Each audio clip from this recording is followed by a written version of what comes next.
ഒഡീഷയിലെ ഒരു കത്തോലിക്ക ദേവാലയത്തിലെ നേർച്ചപ്പെട്ടിയിൽ നിന്ന് പണം മോഷ്ടിക്കുകയും സക്രാരി തകർത്ത് തിരുവോസ്തി മോഷ്ടിച്ചതായും റിപ്പോർട്ടുകൾ. ഭുവനേശ്വറിൽ നിന്നും 390 കിലോമീറ്റർ തെക്ക് സ്ഥിതി ചെയ്യുന്ന സംബൽപൂർ ജില്ലയിലെ ഹോളി ഫാമിലി ദേവാലയത്തിലാണ് സംഭവം. മോഷ്ടാക്കൾ ദേവാലയത്തിൽ അതിക്രമിച്ച് കയറി തിരുവോസ്തിയും നേർച്ചപ്പെട്ടിയിലെ പണവുമായി കടന്നുകളയുകയായിരുന്നു. നേർച്ചപ്പെട്ടിക്ക് തൊട്ടടുത്തായി സ്ഥിതി ചെയ്യുന്ന മാതാവിൻ്റെ തിരുസ്വരൂപത്തിന് അക്രമികൾ നാശനഷ്ടമുണ്ടാക്കിയിട്ടില്ലെന്ന് പള്ളി അധികൃതർ പറഞ്ഞു. സംഭവത്തിൽ അധികൃതർ ടിഥിലഗഡ് പോലീസിൽ പരാതി നൽകി. എന്നെയും എൻ്റെ ഇടവകക്കാരെയും ഞെട്ടിച്ച സംഭവം എന്നായിരുന്നു ഇടവക വികാരി ജോസഫ് ആന്റണി പ്രതികരിച്ചത്. കൊടുങ്കാറ്റുള്ള കാലാവസ്ഥയും വൈദ്യുതി തടസ്സവും മുതലെടുത്താണ് മോഷ്ടാക്കൾ കുറ്റകൃത്യം നടത്തിയതെന്നും 3 പേരെ CCTV ദൃശ്യങ്ങളിൽ കാണാമെന്നും അദ്ദേഹം പറഞ്ഞു.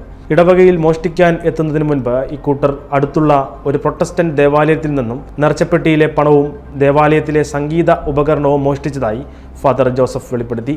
ഒഡീഷയിൽ ക്രിസ്ത്യൻ സമൂഹങ്ങൾ വലിയ പീഡനങ്ങൾക്ക് വിധേയരാകുന്ന സാഹചര്യങ്ങളെക്കുറിച്ച് സംബൽപൂരിലെ ബിഷപ്പ് നിരഞ്ജൻ സുവൽ സിംഗ് വെളിപ്പെടുത്തി.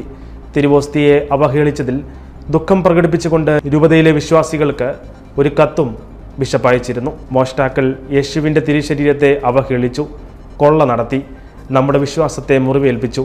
വലിയ വേദനയിലൂടെയും ദുഃഖത്തിലൂടെയും കടന്നുപോകുന്ന ഈ അവസരത്തിൽ രൂപതയിലെ എല്ലാ വൈദികരോടും സന്യാസിനിമാരോടും വിശ്വാസികളോടും പ്രാർത്ഥനയിലായിരിക്കണമെന്നും ബിഷപ്പ് കത്തിൽ പറയുന്നു.